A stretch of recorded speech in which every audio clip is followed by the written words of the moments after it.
Popular prediction markets are facing new ethical questions over possible insider trading related to the beginning of the war in Iran.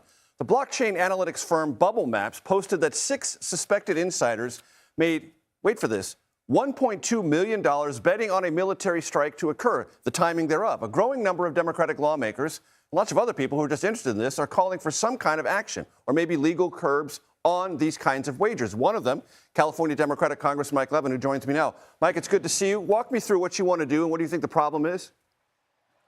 Good to be with you, Major. You know, it is clear something is really broken when you've got people able to go on prediction markets and bet on war and on death.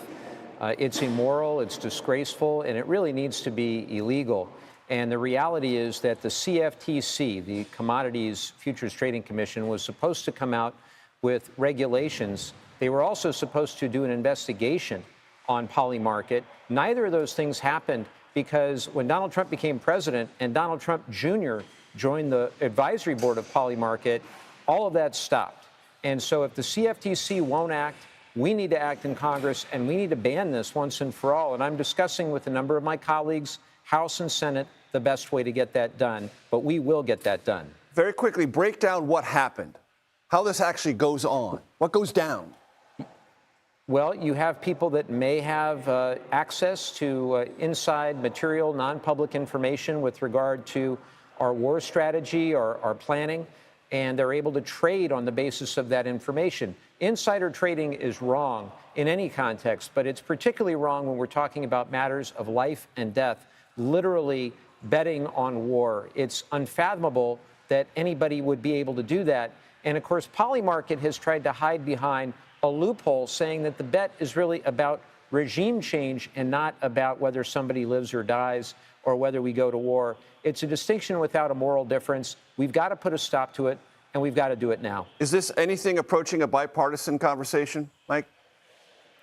I'm going to continue to have conversations across the aisle on this. I think that but I mean real ones, where you actually get people who want to vote with you.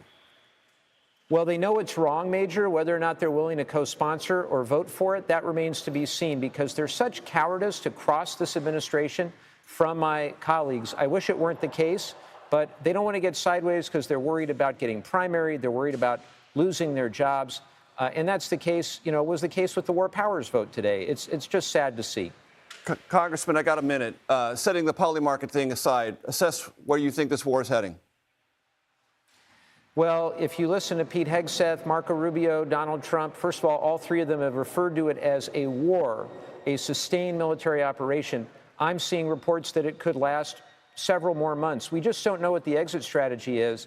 And that's why it was so important to get Congress involved from the beginning, to be able to tell us what the rationale was and what the end game was going to be. So beyond just not adhering to the Constitution or the law, which I don't think they did, they've also failed to articulate a clear roadmap and a clear exit strategy. That would have been compelled had they actually come to Congress the way they should have. So it's just a very disappointing circumstance, and I don't trust Pete Hegseth with matters of life and death, Major. I really don't. Congressman Mike Levin, I appreciate the time. Thank you.